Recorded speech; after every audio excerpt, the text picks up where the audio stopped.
All of us have heard people talk about freedom of religion. All of us have heard how important freedom of religion is. I've heard that 20, 30, 40, 50,000 times. I don't want to argue with that.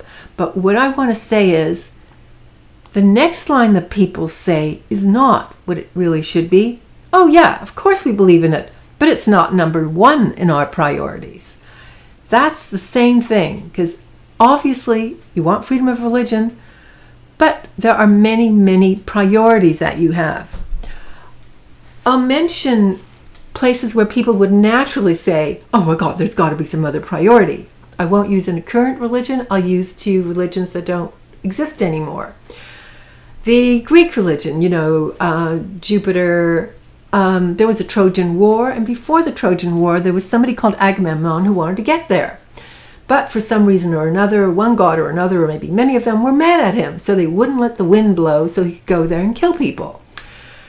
And, he was very, very frustrated, and the wind wouldn't blow. And so the message from the god or gods was, well, kill your daughter, and we'll get the winds going. You'll get there very fast.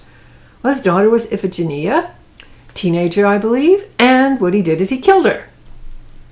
Okay, now if you say freedom of religion, you go, okay, well, that was his religion, and, the gods really talked to him. If you have a higher priority, like sanctity of human life, you go, he murdered her. And in fact, that's exactly what his wife thought. And when he came back from killing people for 10 years over in Troy and sacking Troy and all kinds of devastation, Clytemnestra, his wife, killed him. And she killed him because he had killed her daughter. And she was really upset about that. So she didn't think that freedom of religion meant her husband could kill their daughter, to go to Troy and kill people. So the natural thing with freedom of religion is to go, where is it in the priorities?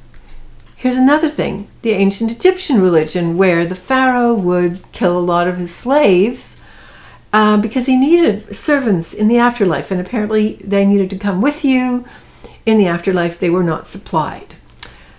Well, let's imagine that religion was revived, and let's imagine that people actually volunteered to die because they were so happy to be the pharaoh's servants. Let's say you had a bunch of people committing suicide so they could, with the pharaoh, be in the afterlife. Would we say, okay, that's freedom of religion? Or would we say something saner, like, those people are deluded? That's suicide.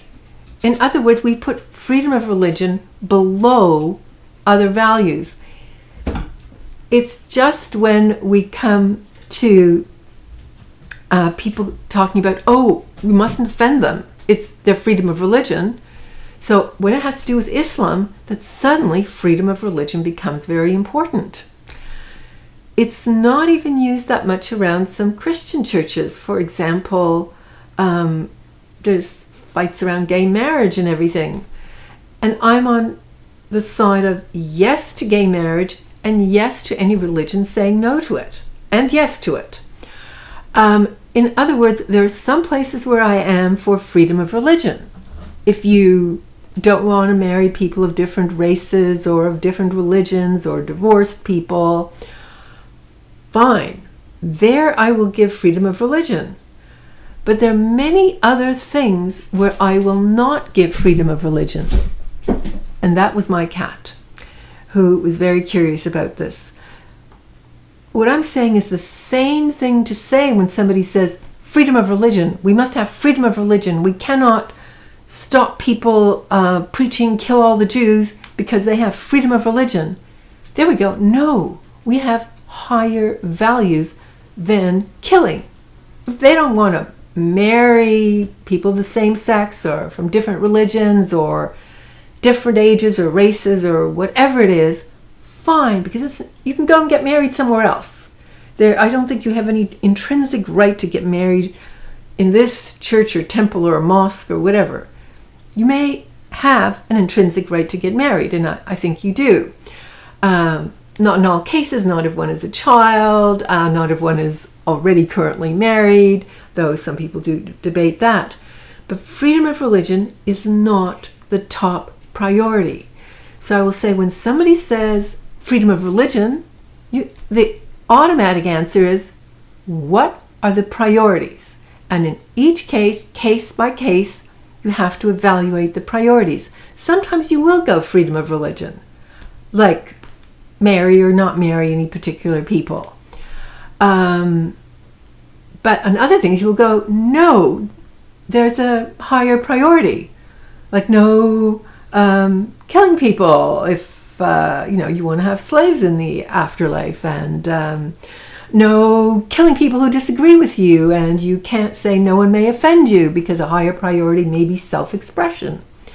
So that is the idea. And I think I am going on about it that much because there is such poor thinking, and that's why I keep going on about thinking.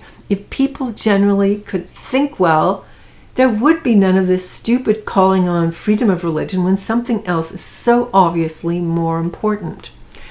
And that, in fact, is why I made another little video giving out 3 fabulous words on ethics. And they're on how do you tell what's right and wrong. And most people, well, I know what I believe or whatever. And I've done a lot of thinking and research and reading and teaching on it. And I have 3 favorite words. And that is harm, flourishing, and priority. So the first word is harm. Does this harm? And the person who put it into a 3-word little capsule is John Stuart Mill's 19th century philosopher, who coined the harm principle. Liberty until harm. So the first thing you always have to do is go, does this harm? He was talking mainly about physical harm, but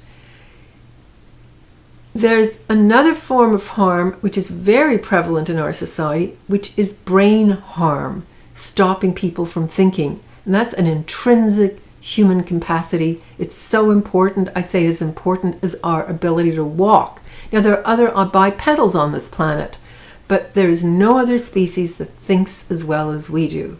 So when we have forces that go against our thinking, you know this is an incredibly important thing. And so anyhow, the first principle is, does this harm? So when someone says, that offends me, so silent, you go, oh, you mean I'm not allowed to say something, thinking about your religion, wondering about any of it, saying, oh, you say the sun sets in a pool of muddy water, it says it here, and, that isn't the scientific experience. When we've gone around the world, we've found nowhere on this planet does the sun drop into a pool of muddy water. The really big thing really is it harms us if we're not allowed to offend somebody. The second principle, flourishing. Flourishing means you can grow, you can move, you can live your life, you can also flourish mentally, thinking. You can be safe. As a woman, you can walk outdoors in safety. You can express your mind in safety. You can join or leave a religion in safety. In other words, to flourish, because you may want to be there and then not want to. You may change your mind. You need all these things for flourishing. Well, I will say again, flourishing trumps religious freedom. Flourishing trumps the rights of various religions. In other words, if a religion does not allow flourishing, in fact demands that others not flourish, like you may not leave Islam or else, in other words, you may not go with what it says inside you is right, you may not become an atheist or a Christian or a Buddhist, then there's something wrong with the religion. The third of the words is priority. I've already mentioned it. But once you know that word priority, everything else falls into place. Once you go, what's the priority? Somebody says freedom of religion, or you may not offend. You go, okay, well, yeah, I'm not particularly keen on offending, but what in this case is the priority? Somebody doesn't want someone drawn.